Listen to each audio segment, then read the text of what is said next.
making headlines. The president pledges to enhance efforts to promote and revolutionize sports in the Maldives.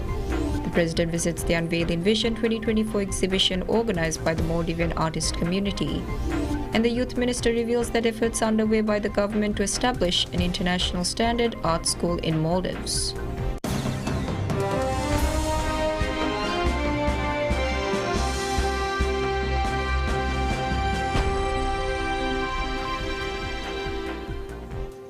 Bismillahirrahmanirrahim. Assalamu alaikum. Welcome to PSM News in English. You're with me, Hafiz Abdusatar. And now the news in detail.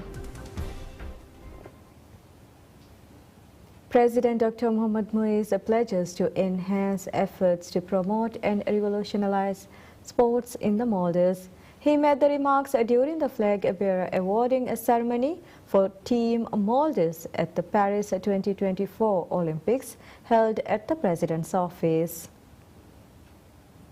Speaking at the ceremony, President Dr. Muiz highlighted that 5 Maldivian athletes will represent the country at the Paris Olympics. He noted that their participation is a significant boost for sports promotion in the Maldives and encouraged them to make a strong impression on the international stage. He also expressed confidence in their ability to excel and bring pride to the nation. Additionally, President Muiz emphasized that the hard work of the athletes has paved the way for future opportunities and underscored his commitment to developing sports infrastructure and promoting athletics on a global scale.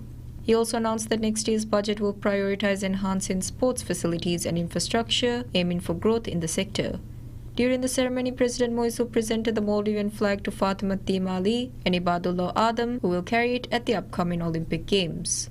The Maldives contingent will be the largest in its history, competing in badminton, athletics, swimming and table tennis from July 26 to August 11th. The 5 athletes representing the Maldives include table tennis player Fatima Ali, who qualified through a selection round, Ibadullah Adam, who is training in Jamaica and will compete in athletics. Meanwhile, Fatima Nambaha, the first Maldivian to participate in 2 consecutive Olympics, will compete in badminton, and Muhammad An Hussein and Aishat Ulya Shaikh will compete in swimming. The Table Tennis Association of Maldives TTAM President Ali Rashid will serve as the Chief of Mission for the Maldives contingent. President Dr. Mohammad Muiz visits the Unveiling Vision 2024 exhibition organized by the Maldivian artist community.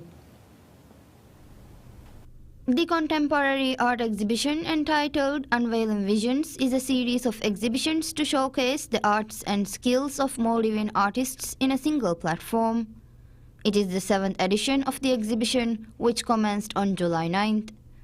The exhibition was held in collaboration with the National Art Gallery and is well received by the public. During the visit to the exhibition, President Dr. Muiz met with some artists of the community seeking information on their artworks in addition to observing the artworks displayed. The President was accompanied by the Minister of Youth Empowerment, Information and Arts, Ibrahim Wahid, and the chairperson of the Maldivian artist community, Azmi Halim. During his visit, President Dr. Muiz signed the book, which was signed by the visitors to the exhibition. Additionally, a special catalogue consisting of all the details and informations on the artworks showcased in the Unveiling Visions 2024 was presented to President Dr. Muiz. The catalogue was gifted by the chairperson Azmi. A total of 105 art pieces were displayed in the exhibition. The artworks displayed vary from the mediums used, including pencil, watercolors, digital media, mixed media, sculptures, installments, and calligraphy. The artworks showcased in this edition portrayed the history, culture, and the natural beauty of the Maldives, as well as special messages to the society. Furthermore, the exhibition featured artworks by 4 of the most prominent artists of the nation as guest artists. The guest artists were Afzal Shafiu, Abdul Muhaimin, Ismail Shujau, and Adil Ismail. The exhibition provides the opportunity for individuals who are new to the field and professional artists to participate and display their artworks. Maldivian artist community noted that the exhibition serves as a platform for artists to showcase their talents, strengthen the relationship between the artist community and the public, while providing more exposure and income opportunities for the artists. Maldivian Artist Community is a private organization working for the betterment of local artists. Established on January 12, 2016, the organization aims to enhance the opportunities for Maldivian artists to showcase their works on various platforms while providing education and training opportunities for them. Currently, over 200 artists are actively working in the organization. Minister of Youth Empowerment, Information and Arts Ibrahim Wahid reveals that efforts are underway by the government to establish an international standard art school in the Maldives. The remarks were made by the minister during the ceremony held to launch Unveiling Vision 2024, the Maldives Contemporary Art Exhibition. Speaking at the ceremony, Minister Wahid disclosed that the government has formulated a special plan aimed at developing and enhancing the arts field. As such, the minister revealed that efforts are underway to establish an art school in the Maldives, adding that currently works are ongoing to make an online outline of the school. Additionally, Minister Wahid shed light on the opportunities which can be opened for local artists to showcase their artworks at global platforms. Under the initiative, the National Art Gallery will feature various art collections to tourists under a special policy. He expressed a confidence that the industry will grow during the current presidential term. China Tianyin Inc. CNTY holds discussions with the Maldives on investment opportunities in the renewable energy sector of the Maldives. The discussions were held during a visit by Maldivian ministers to China, which includes Minister of Foreign Affairs Musa Zamir, Minister of Finance Dr. Muhammad Shafiq, and Minister of Construction and Infrastructure Dr. Abdullah Muttalib. They are on an official visit to China from July 20 to 24th. During the visit, the ministers met with Chairman of Tianyin Inc., CNTY, Dr. Yan Xingjun, where they discussed waste management, ongoing infrastructure projects in the Maldives, and sustainable development efforts. They also explored investment prospects in the renewable energy sector of the Maldives. The Maldives and China Tianyin are already collaborating with an MOU signed in March this year between the Ministry of Climate Change, Environment and Energy and CNTY. The agreement spanning 2 years focuses on climate change, water and sanitation, energy and environmental protection, and low-carbon urban development. CNTY has committed to leveraging its industrial and technological expertise to support the social and economic progress of the Maldives. The Maldivian ministers are visiting China at the invitation of Minister of Foreign Affairs of China, Wang Yi.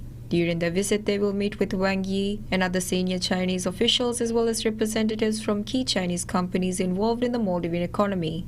The delegation also includes additional government officials.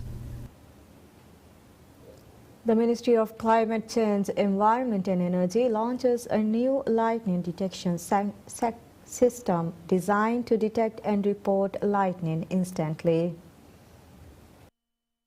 The Environment Ministry said that the system was installed by the Institute of Electrical Engineering, part of the Chinese Academy of Science, in collaboration with the Maldives Meteorological Service Met Office. It marks the first time such an instantaneous lightning detection and information system has been set up in the Maldives, with long-range lightning detection sensors installed at Velana International Airport VIA and Garn International Airport GIA. The ministry said that the system will be integrated with a regional network to detect lightning and thunderstorms both within the Maldives and in surrounding areas. As such, it said that short-range lightning detection equipment will be installed to enhance monitoring capabilities. Additionally, the ministry highlighted that lightning often damage electronics, and communication equipment and can sometimes cause accidents resulting in loss of life, property, and other assets. Air and sea traffic safety and security are also impacted. As such, the new lightning detection network will differentiate between different stages of lightning and identify the direction of associated storms, thereby improving forecasting accuracy and early warning systems. The system will significantly enhance the accuracy of weather alerts, SIGMET, and forecasts trend issued in accordance with International Civil Aviation Standards and the Maldives Civil Aviation Regulation No. 3, ensuring greater safety and security for air traffic. Minister of Higher Education, Labour and Skills Development, Dr. Mariam Maria underscores the crucial importance of making the best use of the opportunities to seek higher education and confront the challenges faced during the journey courageously. The remarks were made by the Minister during the information session held for the students who achieved the President's Scholarship and the High Achievers Scholarship. Speaking at the information session, Minister Dr. Maria stated that utilizing the scholarship opportunity to seek higher education from abroad was a huge step forward. The minister exhorted students to maximize their chances, pointing out that there were several things they needed to consider and prepare for. She noted that students will face numerous challenges as they will be living alone without the support of their family. During the session, which was held at the Maldives National University, MNU, students were provided with career guidance and information on the skills which will be highly demanded in the future.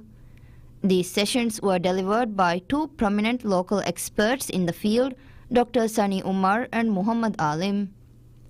Additionally, discussions were held with Hawalish regarding strategies which can be used to cope with homesickness and other mental issues students may face with the sudden change in the environment. Furthermore, 3 students who sought their higher education from abroad shared their experiences during the session. Meanwhile, the Chief Executive Officer CEO of the Maldives Qualification Authority MQA, Fizana Rashid, also provided significant details and information on how to obtain MQA services conveniently and expeditiously. Among the students who have achieved the scholarship, 19 were awarded the Presidential Scholarship, while 117 students received the High Achievers Scholarship. For these 136 students, the government will be covering all the expenses incurred for their first degree. The Maldives and Saudi Arabia holds discussions to establish an institution which teaches the Arabic language under the name Arabic Language Institute. It was initiated by Imam Muhammad Ibn Saud Islamic University, IMSIU, a university situated in Saudi Arabia. The university expressed its interest in establishing an institution and held important discussions with the Ministry of Higher Education, Labour and Skills Development. The meeting was attended by the Minister of State for Higher Education, Labour and Skills Development, Dr. Abdullah Nazir, and high-profile dignitaries from the university. During the meeting, the ministry provided information on registering the institution and provided insight on the courses which are accredited by the Maldives Qualification Authority, MQA. Both parties noted that the establishment of the institution would enhance the existing bilateral ties between the Maldives and Saudi Arabia. Furthermore, the ministry highlighted that the development of an institution which teaches Arabic language will assist local students to learn the language conveniently and efficiently. It disclosed that this was also a golden opportunity for foreign students who are interested in learning the Arabic language as well.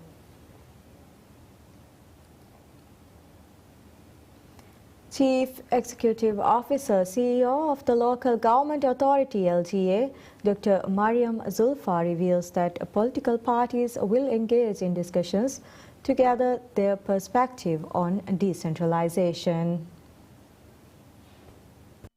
President Dr. Mohammad Moizu recently proposed reforms to the decentralization system, suggesting a reduction in the number of councillors to improve service delivery. He also noted that the current system is overly complex and inefficient due to the large size of the councils.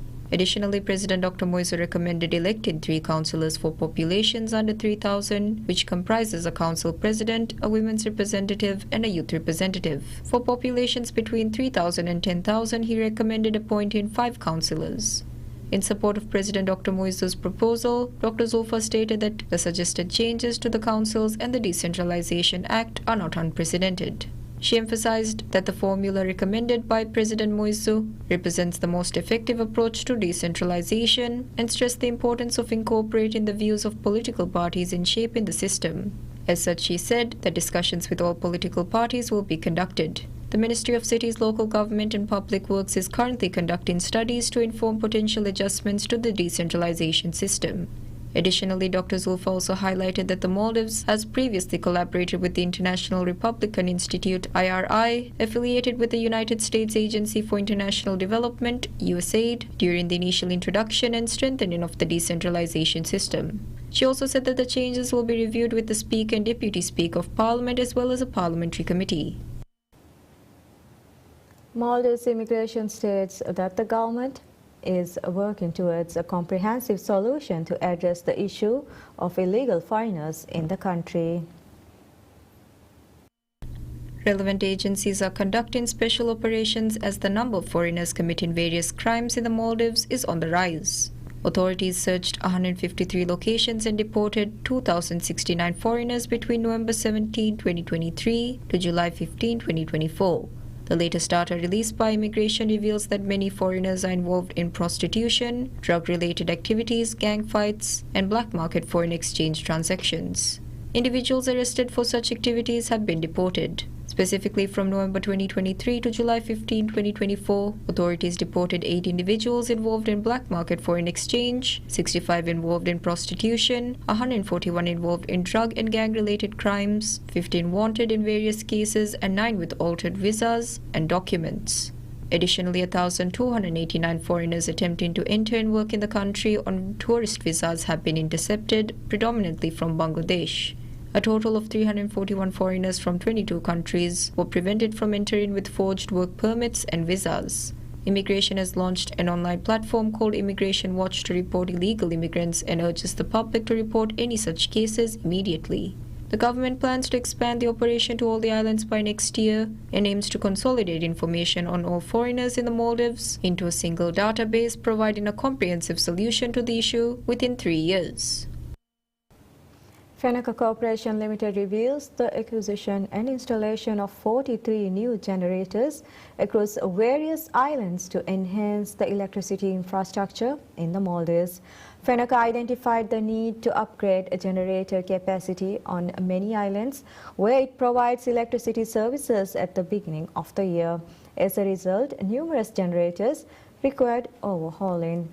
Under new management, Fenaka has begun efforts to address these issues, initiating the procurement of new generators. As such, new generators had been delivered to 20 islands by the end of the first quarter this year, resolving previous electricity generation challenges.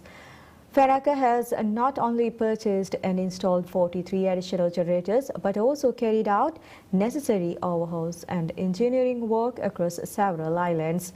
This year, the company has made significant strides in improving generator performance and increasing generation capacity. Fenaka said that the electricity situation on many islands has improved overall compared to the start of the year. Ongoing efforts include further overhauls, procurement of spare parts and additional generator purchases.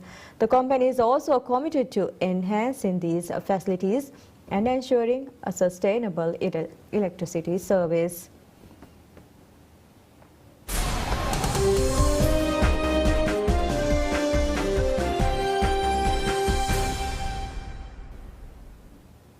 Officials says that China's economy has a bumpy road ahead.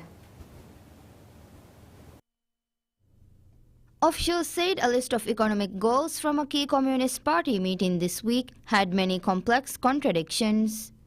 Tang Fangyu is part of the Central Committee's Policy Research Office. It said that pushing forward Chinese-style modernization faces many complex conflicts and problems, and it is a must to overcome multiple difficulties and obstructions through further comprehensive deepening of reforms, promoting better alignment between production relations and productive forces, the superstructure and economic base, state governance and social development. Pressure for deep changes in China's economy has risen this year as consumer and business sentiment hit near record lows. Global leaders have also grown more concerned with China's export dominance.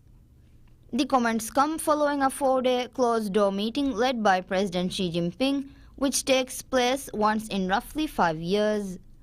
Officials there made a number of seemingly contradictory pledges, including modernizing the industrial complex while also expanding domestic demand. They also talked of stimulating growth and simultaneously curbing debt risks. The initial summary of the meeting didn't contain details of how Beijing plans to resolve tensions between policy goals. One such contradiction would be how to get consumers to spend more while resources flow mostly to producers and infrastructure. Market concerns are growing that a structural shift is needed to give consumers a greater role in the economy. Without that, analysts say that could outpace growth to finance Beijing's industrial modernization and global prominence goals. Some analysts warn that the current path fuels risk of a prolonged period of near stagnation and persistent deflation threats as seen in Japan since 1990s.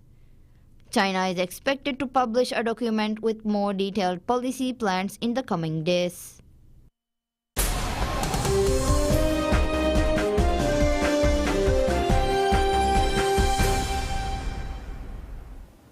Israeli fighter jets strike Houthi military targets near Yemen's Hodeidah port on Saturday, killing at least 3 people and wounding 87, a day after a drone launched by the Iranian-backed group hit Israeli economic hub, Tel Aviv. Hodeidah residents told Reuters by phone that explosions were heard throughout the city during an intensive bombardment. And Al Masirah TV said civil defense forces and firefighters were trying to extinguish fires in the port's oil tanks. Israel's military spokesperson said that the port had been used by Houthis to receive weapon shipments from Iran. Israel had informed allies before the strike, which the military said was carried out by Israeli F-15 fighters that all returned safely.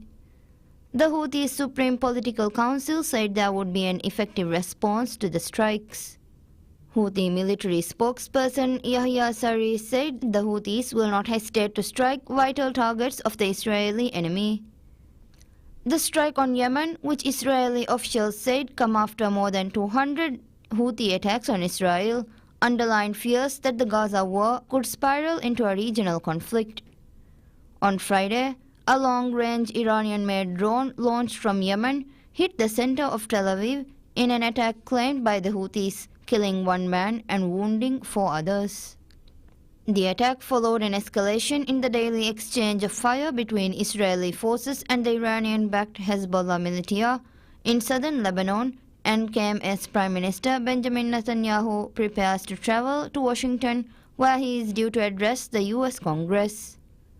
Netanyahu called on the international community to step up pressure on Tehran and its proxies, the Houthis, Hamas and Hezbollah, and in doing so help secure international trade routes.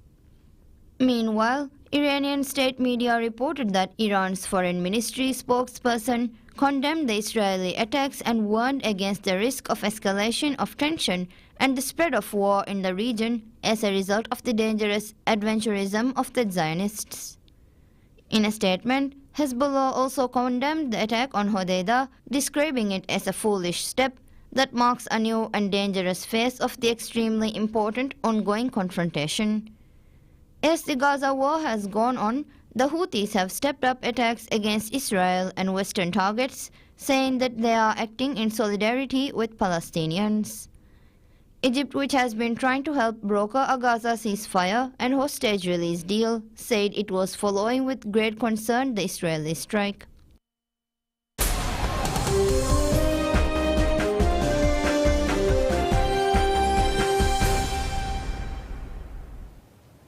Olympic breaststroke champion Adam Peaty calls for a fair fight following the case of 23 Chinese swimmers testing positive for a banned drug before the Tokyo Games.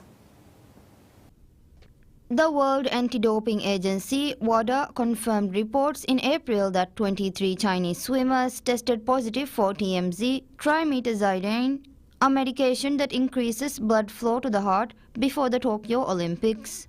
However, WADA accepted the findings of a Chinese investigation that this was due to a substance contamination. An independent investigation also ruled WADA did not mishandle or show favoritism, while a World Aquatics audit concluded that there was no mismanagement or cover-up by the governing body.